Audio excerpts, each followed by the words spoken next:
Hello student.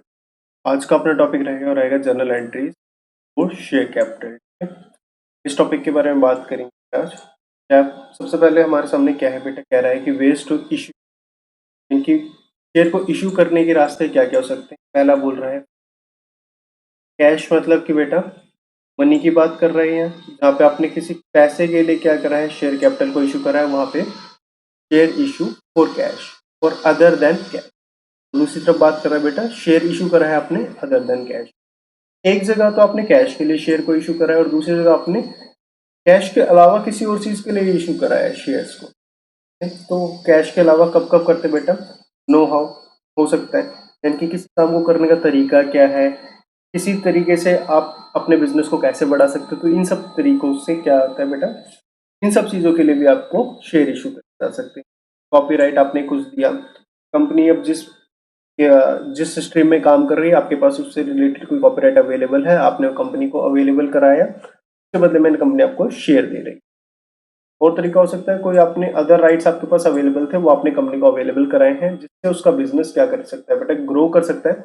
उस case में भी कंपनी आपको शेयर इशू कर सकती है। ठीक है, आगे बढ़ते हैं बेटा।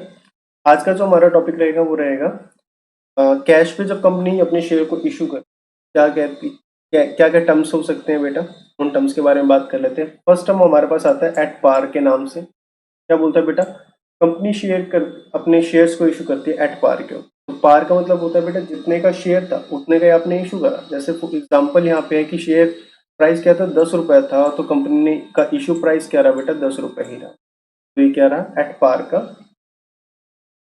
ठीक है, एट प्रीमियम पे कब होता है बेटा, जब आपका शेयर प्राइस कम होता है लेकिन जो इशू प्राइस है वो क्या है बेटा, कुछ ज्यादा है। जैसे इस एग्जांपल में 10 रुपए अपना शेयर प्राइस था और 12 रुपए अपना इशू प्राइस है। प्रीमियम का अमाउंट क्या होगा बेटा, 2 रुपए, यानी कि 2 रुपए ज्यादा कंपनी ने क्या करा है, 2 रुपए ज्यादा से कंपनी ने इस शेयर को इशू करा है। अगला पॉइंट आता है अपना एट डिस्काउंट, कि कंपनी जब क्या करती है बेटा, डिस्काउंट के ऊपर किसी शेयर को इशू करती है। यानी कि इस एग्जाम्पल में क्या हो सकता है, 10 रुपए का कोई शेयर था, कंपनी ने उसे 8 रुपए में इशू करा, 2 रुपए उसने कंपनी ने क्या करा, डिस्काउंट। अब इन दोनों कंडीशन की बात कर लेते हैं तो एट पार पे तो बेटा कोई क्वेश्चन होगा ही नहीं। प्रीमियम की बात कर लेते हैं। प्रीमियम बेटा नॉर्मली तब करा जाता है जब कंपनी बहुत ज्यादा प्रॉफिट में चल रही है, उस समय वो शेयर कैपिटल को रेस करती है। तो क्या करती है वो, प्रीमियम पे इशू करती है, क्योंकि उस समय जो के अंदर इन्वेस्टर आते हैं बेटा वो ज्यादा आते हैं। ठीक है, तो क्या करती है कंपनी, सोचती है कि जो शेयर प्राइस है हम उस पर कम रखें और इशू प्राइस को बढ़ा दें, जिससे हमारा प्रीमियम अमाउंट बढ़ जाए और हमारे पास कुछ ज्यादा पैसा इकट्ठा हो जाए हमारे रिजर्व एंड सरप्लस के अंदर। आगे बात करते हैं बेटा, डिस्काउंट की कंडीशन क्या होती है, जब कंपनी लॉस में जा रही होती है तो उसके अंदर इंटरेस्टेड पर्सन कम होते हैं, यानी कि जो इसके इन्वेस्टर है वो आने की चांसेस थोड़े कम रहते हैं। तो इस केस में कंपनी क्या करती है, डिस्काउंट के ऊपर अपनी शेयर को इशू करती है। बट डिस्काउंट के ऊपर शेयर को इशू करना भी कंपनीज एक्ट के अंदर प्रोहाइबिटेड। कंपनीज एक्ट के हिसाब से कंपनी अपने शेयर को एट डिस्काउंट पे इशू नहीं कर सकती। बट हम एज ए जर्नल एंट्री इसे भी पढ़ते हैं, कॉर्पोरेट अकाउंटिंग के अंदर ये भी क्लब होता है। अब आगे हम बढ़ते हैं बेटा, तो हमें अपना सोल पर्पज याद रखना है। वो चीज क्या याद रखनी है, एसेट्स इक्वल टू लाइबिलिटी रहती है। क्या रहता है बेटा, एसेट्स इक्वल टू लाइबिलिटी रहेगी हर बारी बेटा। यानी कि क्या, यहाँ पे लाइबिलिटी का मतलब भी है जो कैपिटल आपको मिलने वाली है, और एसेट से भी है कैपिटल के अगेंस्ट में कुछ मनी आएगी। एसेट से मतलब मनी और लाइबिलिटी से मतलब भी है कैपिटल जो आपको बढ़ानी है। तो यानी कि जो पैसा आपको मिलेगा ना, मनी, आपको कैपिटल के थ्रू दिखाना है कि ये पैसा मेरे पास आया, इसलिए आया जी, कैपिटल बढ़ाई थी इसलिए आया। ठीक है, इस बात को ध्यान रखो और इसी इसी पॉइंट ऑफ व्यू से आपको सारी एंट्री देखनी है। अब चलो एंट्री की बात करते हैं।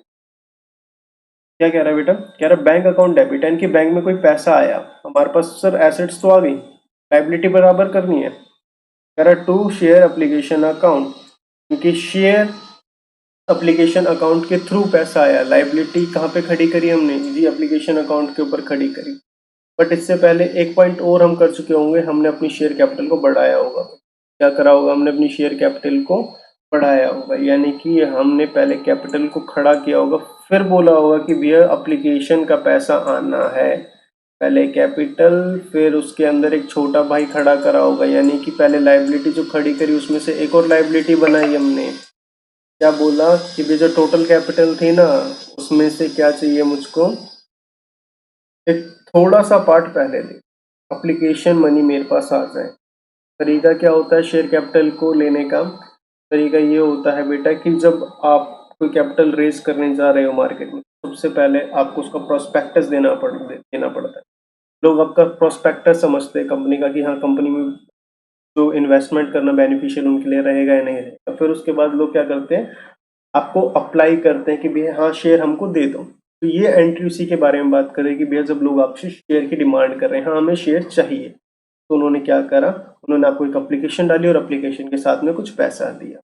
तो पैसा आया और बैंक अकाउंट में आया, और जो एप्लीकेशन में आपने यहाँ पे लाइबिलिटी खड़ी करी, क्योंकि बेटा अभी तक ये आपके पास क्या है, ये पैसा आपको देना होगा।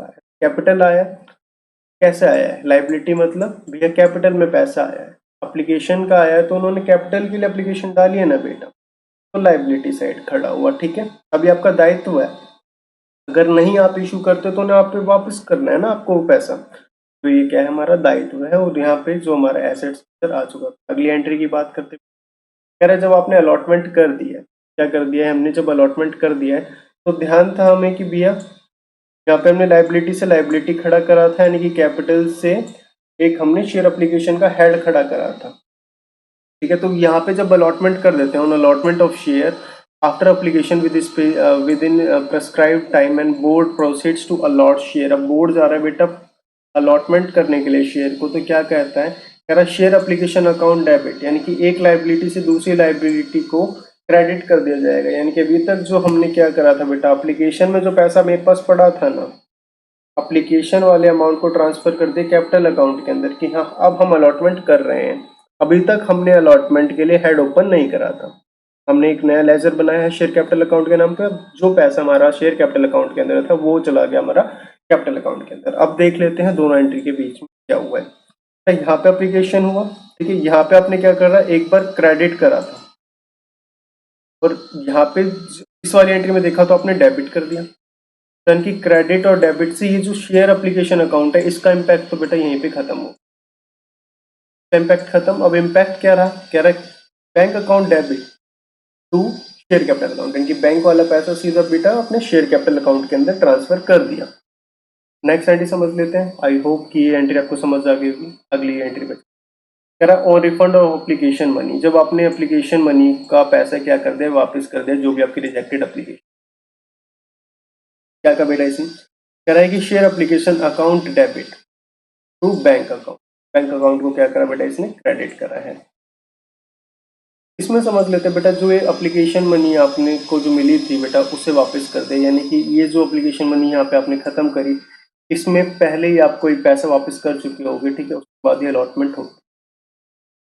अगर रिफंड कर रहे हो पैसा, क्या होगा बेटा, एप्लीकेशन जो आपकी लाइबिलिटी थी उसको डेबिट करा, यानी कि क्रेडिट वाली चीज को कम करना है तो डेबिट कर दो, और जो डेबिट है उसे कम करना है तो क्रेडिट कर दो। तो वही चीज इन्होंने यहाँ पे करी है। तो उसके आगे बढ़ जाते हैं बेटा, allotment money becoming due and receive. अपने अलॉटमेंट मनी को क्या करा है बेटा, ड्यू हो गई है अब अलॉटमेंट मनी, यानी कि एप्लीकेशन हुई। अब हम कह रहे हैं सर हमारा जो एप्लीकेशन पैसा तो आपने दे चुके हो, अब हमें क्या चाहिए, अब जो हमने शेयर अलॉट करा है, जो अलॉटमेंट के टाइम पे हमने शेयर बताया था उसको आप हमें दे दो, जो पैसा आपको देना था वो दे दो। तो क्या रहेगा बेटा, पहले एक छोटा हेड बनाएंगे भैया, शेयर कैपिटल को एक बार फिर से खड़ा करेंगे। वो पिछला पैसा कौन था, तो बेटा एप्लीकेशन वाला हम कैपिटल में डाल चुके हैं। अब जो अलॉटमेंट के टाइम पे था वो पैसा हमें डालना है, क्या करेंगे, शेयर अलॉटमेंट अकाउंट को डेबिट करेंगे। क्या करेंगे, शेयर अलॉटमेंट अकाउंट को डेबिट करेंगे कि इसके थ्रू हमें कोई पैसा आना है, और क्या करेंगे, शेयर कैपिटल अकाउंट को क्रेडिट करेंगे। यहाँ पे हमने कैपिटल को फिर से बढ़ा दिया, क्या करा है, यानी कि कैपिटल पहले क्या थी हमारी, क्रेडिट थी। अब जब फिर से एक बार जब क्रेडिट में क्रेडिट लगा तो कुछ बढ़ के क्रेडिट मिला मुझे, तो कैपिटल का अकाउंट मेरा कैसा हो गया बेटा, बढ़ चुका है। और पैसा कहाँ किसके थ्रू आएगा बेटा, अलॉटमेंट के थ्रू आएगा। अब जब हम अपने पास पैसा आ गया, क्या कह रहा है देखो, अब जब यहाँ पे डेबिट करा था मैंने, यहाँ पेबल खड़ा कर चुका हूँ कि मेरे पास पैसा आएगा। अब क्या रहा बेटा, बैंक अकाउंट डेबिट, यानी कि कोई एसेट्स आपको रिसीव हुई, बैंक अकाउंट को क्या करा गया बेटा, डेबिट करा, पैसा आपको रिसीव, जितने से आपको रिसीव हुआ उसको क्या कर देंगे बेटा, हम लोग यहाँ पे क्रेडिट कर देंगे, क्या कर देते हैं, क्रेडिट कर, यानी कि देखो यहाँ पे शेयर अलॉटमेंट अकाउंट डेबिट और एक बार क्रेडिट, इसका इम्पैक्ट यहाँ पे खत्म होगा। शेयर अलॉटमेंट अकाउंट जो एक बार डेबिट है और एक बार क्रेडिट है, इसका इम्पैक्ट खत्म। इम्पैक्ट देखोगे, पैसा आया किस में गया, सीधा शेयर कैपिटल अकाउंट के अंदर बेटा इतना। और आपको समझ आ गया होगा। अब ऐसे ही अपन लोग फाइनल जो अपनी कॉल्स होने वाली है उसके बारे में समझ लेते हैं। जब आपको किसी तरह की कॉल मेड करी जाती है तो उसके लिए एंट्री क्या होती है। कह रहा शेयर कॉल अकाउंट डेबिट, यहाँ पे भी हमने पेबल को खड़ा करा किसके थ्रू बेटा, शेयर कैपिटल अकाउंट के थ्रू। अब इसकी जो पेमेंट आएगी तो मालूम ही है, पेमेंट बैंक में ही, बैंक अकाउंट डेबिट हो जाएगा टू शेयर कॉल अकाउंट। जो भी अमाउंट होगा शेयर कॉल अकाउंट से शेयर कॉल अकाउंट कैंसिल हो गया, पैसा बैंक अकाउंट से शेयर कैपिटल अकाउंट में ट्रांसफर हो गया। समझ गए होगे इम्पैक्ट। बस ये क्या है बेटा, हम तरीका बता रहे हैं कि इतना पैसा हमें कॉल के थ्रू आया, इतना पैसा हमें अलॉटमेंट के थ्रू आया और इतना पैसा हमें बेटा अप्लीकेशन आया। अब इसको एक एग्जांपल के थ्रू हम समझ लेते हैं कि क्या होता है। मान लिया कोई हमारी XYZ कंपनी थी। ये कंपनी क्या करेगी, अपनी शेयर कैपिटल को बढ़ाना चाहती है 100 रुपए से। उसने बोला भैया मेरा एक शेयर कितने का है, मान लिया 10 रुपए का एक शेयर है। कह रहा 2 रुपए लूंगा मैं एप्लीकेशन के टाइम पे, अलॉटमेंट के टाइम पे 3 रुपए लूंगा, 2 रुपए फिर फर्स्ट कॉल और फाइनल कॉल में फिर 2, इसको 3 रुपए कर लेते, मैं 3 रुपए लूंगा मैं फाइनल कॉल के टाइम पे, यानी कि टोटल 10 रुपए का इम्पैक्ट हो गया। एक शेयर कितने का है, टोटल प्राइस जो है शेयर का वो है 10 रुपए। क्या समझे। अब क्या कह रहा है ये आपसे, ये कह रहा है कि बेटा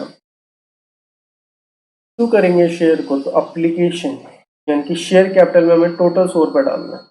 कितना डालना है, यानी कि अगर जितने शेयर है, मान लिया कितने 100 रुपए में कितने बन रहे, 10 रुपए के हिसाब से 10 शेयर, 20, 10 इंटू करा 20, कितना हो गया 30, ये हो गया अपना 20 और लास्ट वाली वैल्यू